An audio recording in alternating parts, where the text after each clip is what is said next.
This video is all about Euler's theorem. This is a statement of Euler's theorem. A की power phi n corresponds to 1 mod n. इसका मतलब अगर a की power phi n है उसका मैं n से डिवाइड करूंगा तो 1 ही रिमाइंडर बचना चाहिए. अब phi n होता क्या है? Phi n होता है Euler's torsion फंक्शन.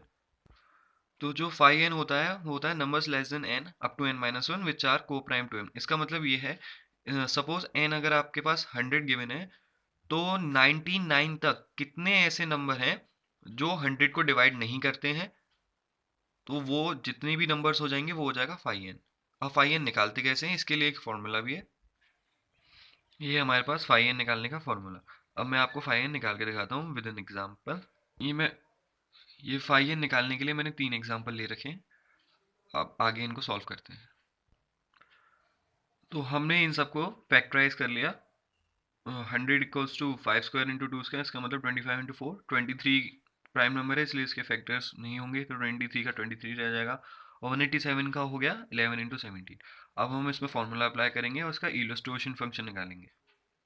जो ये फॉर्मूलाज हैं जो हम यूज़ करने वाले हैं इलस्ट्रेशन फंक्शन निकालने के लिए. फर्स्ट केस में n की वैल्यू है 100, p1 की वैल्यू हो जाएगी 5 और p2 की वैल्यू हो जाएगी 2. सेकेंड केस में n की वैल्यू है 23 और p1 की वैल्यू हो जाएगी सिर्फ 23. मतलब p1 p2 वो फैक्टर्स होते हैं जो हमें उस नंबर से मिले हैं. जैसे 100 के फैक्टर्स में सिर्फ आ रहा है 5 और 2, तो p1 p2 की वैल्यू हो जाएगी 5 और 2. आप p2 को 5 ले सकते हैं, p1 को 2 ले सकते हैं, ये आपके ऊपर डिपेंड करता है. सेकेंड केस 23, इसमें 23 का एक ही फैक्टर है जो कि खुद 23 है, तो इसलिए हमने सिर्फ p1 लिया है, p1 की वैल्यू 23 हो जाएगी. लास्ट केस 187 के दो फैक्टर्स हैं 11 एंड 17, तो P1 एंड P2 की वैल्यू हो जाएगी 11 एंड 17. तो मैंने ये सॉल्व कर लिया है. ठीक है, मैं इसको आगे और सॉल्व कर देता हूँ. अनइंस्टॉल ही कर दिया एक तरीके.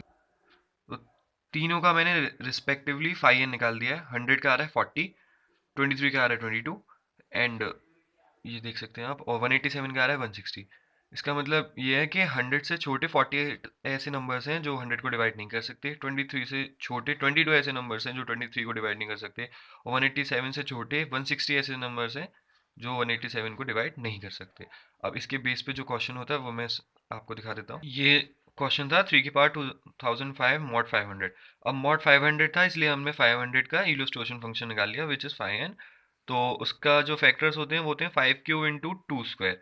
ये आप निकाल लेंगे प्राइम फैक्टराइजेशन मेथड से, तो आपका भी यही आएगा. फिर उसके बाद मैंने इलस्ट्रेशन फंक्शन के लिए फॉर्मूला लगा दिया. एन ब्रैकेट में 1 माइनस 1 अपॉन पी वन, दूसरे ब्रैकेट में 1 माइनस 1 अपॉन पी टू इसलिए बिकॉज फैक्टर्स दो ही हैं. अगर तीन फैक्टर्स होते तो एक और ब्रैकेट आ जाता 1 minus 1 upon p three. N की वैल्यू जिसमें 500 है, P1 की वैल्यू 5 है, आप P1 की वैल्यू 2 ले सकते हैं, और P2 की वैल्यू मैंने इसमें 2 ली है जो आप 5 भी ले सकते हैं. मतलब P1 P2 की वैल्यूज के ऑर्डर से कोई फर्क नहीं पड़ता. उसके बाद मैंने सॉल्व कर लिया तो 200 आ गया. इसका मतलब 200 ऐसे नंबर हैं जो 500 से छोटे हैं और 500 को डिवाइड नहीं कर सकते हैं. अब इसके बेस पे जो क्वेश्चन होगा वो बिल्कुल फर्मेट्स थ्योरम की तरह होगा. बस फर्मेट्स थ्योरम और आयलर थ्योरम में ये फ़र्क है. फर्मेट्स थ्योरम में जो n है, जैसे 3 की पावर 2005 मॉड 500 है, तो ये 500 वाला जो पोर्शन है फर्मेट्स थ्योरम के अकॉर्डिंग वहाँ पे एक प्राइम नंबर होना चाहिए. और आयलर थ्योरम में ऐसी कोई कंडीशन नहीं है, यहाँ पे प्राइम हो ना हो तब भी चलेगा. और अगर प्राइम हो तब भी आयलर से सॉल्व हो जाएगा, प्राइम ना हो तब भी आयलर से सॉल्व हो जाएगा. फर्मेट्स की यही कंडीशन है कि वहाँ पे एक प्राइम नंबर होना ही होना चाहिए. अब 3 की पावर 2005 मॉड 500 था, मैंने उसके 3 की पावर 200 के टर्म्स में ब्रेक किया. अब मैंने उसे 3 की पावर 200 के टर्म्स में इसीलिए ब्रेक किया बिकॉज आयलर टोर्शन फंक्शन था वो हमारा आ ही 200. तो जो आयलर टोर्शन फंक्शन था वो 200 आ रहा था. फॉर्मूला ये होता है ए की power 5n corresponds to 1 mod n. इसी वजह से मैंने इस क्वेश्चन को 3 की पावर 200 के टर्म्स में ब्रेक किया है. तो 3 की पावर 200 उसकी पावर 10, इसका मतलब 3 की पावर 2000 ये हो जाएगा. और डॉट 3 की पावर 5, जब बेस सेम होते हैं तो पावर सेट अप हो जाती है, तो ये अल्टीमेटली 3 की पावर 2005 ही आएगा. अब फॉर्मूले के अकॉर्डिंग अगर देखा जाए ए की power 5n equals to 1 mod n होता है. तो 500 का जो 5n निकला है वो निकला 200. इसका मतलब 3 की पावर 200 का जब भी मैं 500 से डिवाइड करूंगा तो 1 ही रिमाइंडर आएगा. तो इसका मतलब मैं 3 की पावर 200 की जगह 1 लिख सकता हूँ. तो 3 की पावर 200 की जगह आ जाएगा 1.